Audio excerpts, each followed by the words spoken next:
I'm gonna give you guys a story time, and this is a part of my character development. Okay, this was a crucial part of developing my mind and finding the unseen. All right, this was back when I was being trained for EMS. I was going to Fort Totten. This was in New York City, and we had a couple instructors. This one instructor that was very peculiar. This man, he had all types of accolades underneath his belt. Like he had all types of achievements. He was like a doctor who got bored of being a doctor, and he said he liked being on the street, like firsthand, seeing it, responding right there and then. So he became a paramedic, and then he became a lieutenant within FDNY. And that's when he decided to become a instructor to instruct students on EMS as well. But that's not what made this man peculiar. You see, I'm a very perceptive person. I saw on his right hand, he had a ring on his middle finger, where it was a protractor going down and a ruler going up, and in the center there was a G. I know this symbol as Masonry. This is a secret society. This is some type of, Illuminati. Illuminati, you've come to take control. And I pointed this out to one of my classmates. I was like, yo bro, you see what's on instructor's finger? And he's like, so? I'm like, bro, that's a Mason ring. He's like, so what? I'm like, bro, that's Illuminati, bro. Like, that's the whole, like, secret society stuff. He's like, man, bro, that's fake, bro. I'm like, yo, I'm gonna ask him. He's like, nah, bro, don't ask him. You just now didn't think that it was real, and now you scared to ask? I walk with no fear. I'm gonna ask him. I fear no evil, bro. I need some answers. Don't do it, man. They gonna show up to your house. You gonna end up missing. I do not care. I went up to the instructor. I was like, yo, Instructor Schwager. That was his name. Instructor Schwager. Why do you got that ring on your finger? Surprisingly, he answered the question willingly. He was like, oh, this is a Mason ring. You want to know more? Yeah, isn't that Illuminati? Is that a secret society? What do you guys do? When he started breaking down everything, I mean, the things that this man was saying were so profound. It changed my perspective on how American culture was engineered. I'm just saying that for the hype. I've been knew how American culture was engineered. But honestly, the things that he was saying was solidifying all that I, had an inclination of before. First thing he said was that Masonry was a fraternity club. Like, when you have those college parties or those college campus clubs where it's just like a cult on the college campus. I don't know how else you describe that. Like you guys live in a house together and you guys have a symbol that So I asked him, how does one join said fraternity?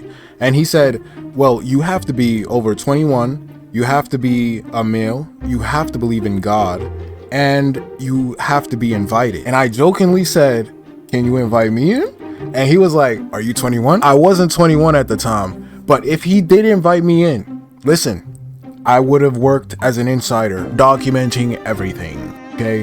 Documenting the whole thing. I would be like, oh, y'all trying to initiate me? Okay, let me just live stream this real quick. So then I asked them, what do you guys do? What are you guys all about then? What do you just gather in secrecy to do? First, he explained how most people, they don't have basic survival instincts. Right? Like most people cannot survive off the grid. Most people cannot survive without the government. And what Masonry teaches is like Boy Scouts, where they can go out and know how to pick a fruit that's poison from non-poisonous. They know how to make fire. They know how to hunt. They know how to develop practical skills. Now, this conversation was cut short because we couldn't, conversate too much. We had to get to learning the basics of the program and all of that. So I had limited time to have conversations with him. But over the span of my training, I got more and more information from him from the little time I had to talk to him. I did notice one thing he did after the conversation we had about Masonry. He stopped wearing the ring. Could just be a coincidence. He probably just got tired of wearing it. I don't know. Maybe there's no correlation between me asking. I don't know, but I did find that spooky. The next conversation we had was in the cafeteria. This time I spotted him and because this guy's a busy man. He's all over the place. He's all over the base. He's all over. Everybody's calling him to do something, but we finally got him in a space where he's just comfortable and there's nobody bothering him and we can ask him all the important questions. I pull a chair right next to him, right? I'm like, all right, Instructor Schwager, what's going on with the American government? And he was in the middle of eating his sandwich. He was like, all right, I'll tell you.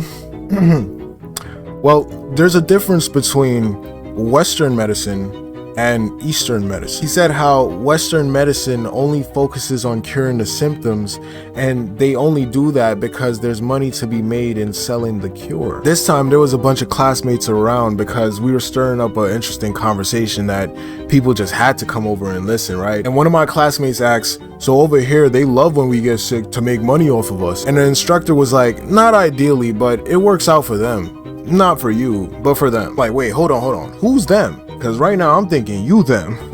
And he said, oh, the pharmaceutical companies, the insurance companies, they all take advantage of your health if you don't take care of your own health. And then my classmates just started asking him random questions, like derailing the whole conversation that we originally had. But I'm not mad. There's always an opportunity to get more information, okay?